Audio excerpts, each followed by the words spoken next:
tutorial, we will see how to print alphabet triangle pattern.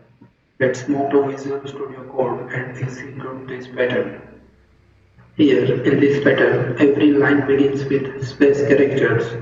Those space characters are gradually increasing line by line from 0 to 4, 0, 1, 2, 3, and 4. Those space characters are appended with alphabet characters.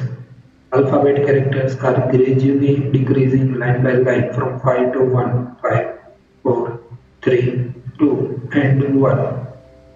Along with every alphabet, a space character is appended.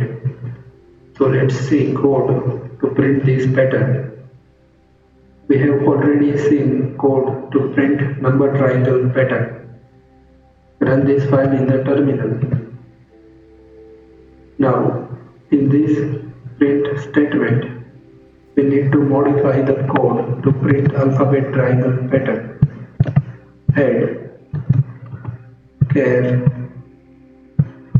and starting from 65, which is the ASCII value for A.